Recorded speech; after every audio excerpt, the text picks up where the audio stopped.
আসসালামু আলাইকুম।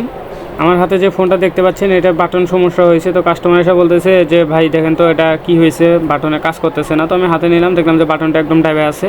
তো বললাম যে ভাই এটা বাটনটা ডাইবে গেছে, এটা সম্ভবত ভাঙছে অথবা কোনো ভিতরে হয়তো বা কোনো পুশ আপের ওটা সমস্যা হয়েছে। তো বললো যে আচ্ছা ঠিক আছে, আপনি দেখেন কী হয়েছে। পরে ফোনটা আমি খুললাম, খোলার পরে দেখলাম যে বাটনটা ঠিক আছে, বাটন ভিতরেরটা ঠিক আছে, তো বাইরে যেটা পুশ ওটা ভেঙে গেছে। তো আমি কাস্টমারকে বললাম যে ভাই এটা চেঞ্জ করতে হবে। তো উনি বলতেছে যে ভাই আমি চেঞ্জ করবো না, আপনি আমার এটাই ঠিক করে দেন।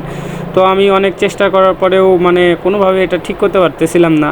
আমি লাস্টে গ্লাসের পেপার কেটে এখানে আমি দেওয়ার চেষ্টা করছি, তো কোনোভাবে ঠিক হইতেছিল না। তো কাস্টমারকে আমি বারবার বলতেছিলাম যে ভাই এটা ঠিক করা লাগবে, এটা চেঞ্জ করলে ঠিক হবে, নাহলে ঠিক হবে না। তো কাস্টমার বলতেছে ভাই আপনি এটাই আমাকে ঠিক করে দেন। তো উনি মানে কোনোভাবে বুঝতে চেষ্টা করতেছে না যে এটা চেঞ্জ করতে হবে। তো বারবার বলার ক্ষেত্রেও উনি আমাকে বারবার ঘুরে ঘুরে একটা কথাই বলতেছে, জানি না কাস্টমার এত বেশি বোঝে কেন, যেটা চেঞ্জ করলে ভালো হবে তো উনি এটা চেঞ্জ করবে না, উনি উনারটাই লাগাবে। বলতেছে ভাই আমার অরিজিনালই লাগাই দেন। উনি বুঝতেছে না যে অরিজিনালটা ভেঙে গেছে। তো ভাই কী আর বলার, কাস্টমার যখন বেশি বোঝে তখন আর কিছু করার থাকে না। আসলে কাস্টমার সবসময় এরকমই হয়। তো অবশেষে উনি আমাকে বলে যে যখন দেখতেছে যে হইতেছে না, তখন আমাকে বলতেছে যে ভাই প্রায় 15-20 মিনিট চেষ্টা করার পরে বলতেছে যে ভাই আচ্ছা ঠিক আছে।